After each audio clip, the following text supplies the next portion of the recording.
آپ نے فرمایا کہ ہمارے ہاں لوگوں کا قرآن کے متن پر بس نہیں چلتا ہے مگر ترجمہ اور تفسیر بدل دیتے ہیں بقول اقبال، خود بدلتے نہیں، ایمان یا قرآن کو بدل دیتے. اس بات سے تو تمام ترجمے اور تفاسیر غلط یا مشکوک ہو گئیں. کیا آپ نے خود ترجمہ اور تفسیر مکمل کی ہے یا لکھ رہے ہیں؟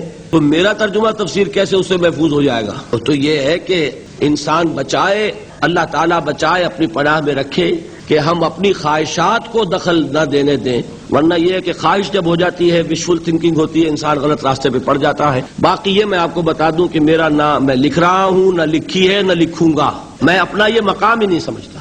تفسیر لکھنا بہت بڑا ذمہ داری کا کام ہے، میں اپنی حیثیت وہ نہیں سمجھتا. البتہ یہ ہے کہ میں ان حصوں کا درس دے کر جن کو کہ میں نے کچھ سمجھ لیا ہے، مجھے اعتماد ہے، بہت سی تفاسیر کو مطالعہ کرنے کے بعد کہہ رہا ہوں، میں شوق پیدا کر رہا ہوں کہ آپ لوگ تفسیریں پڑھیں. تفسیریں موجود ہیں، کم نہیں ہیں. اردو ہی میں اس زمانے میں اتنی تفسیریں لکھی گئی ہیں کہ شاید پوری تاریخ میں امت کی اتنی تفسیریں نہیں لکھی گئی کسی ایک زمانے میں جتنی اردو میں اس زمانے میں. لہٰذا تفسیروں کی کمی نہیں ہے. البتہ یہ میں آپ کو مشورہ دوں گا، کسی ایک تفسیر پر اتفاق نہ کیجیے، اکتفا نہ کیجیے. وجہ یہ ہے کہ ہر انسان کا اپنا ایک ذہن کا، ایک سوچنے کا زاویہ ہوتا ہے، انداز ہوتا ہے. اس انداز سے، اس نقطۂ نظر سے تو وہ خوب سمجھ لیتا ہے، لیکن کوئی شخص دعویٰ نہیں کر سکتا کہ وہ تمام پہلوؤں پر حاوی ہے. جیسا کہ میں نے کل عرض کیا تھا کہ دعوت کے یہ 3 لیول جو ہیں، اللہ تعالیٰ نبیوں کو تو استعداد دیتا رہا ہے کہ وہ تینوں لیول پر کام کریں، لیکن آج ہم لوگوں کے لیے تو نہیں ہے. کوئی اگر انٹلیکچوئل لیول پر بات کر سکتا ہے تو عوام میں آ کے واز نہیں کہہ سکتا.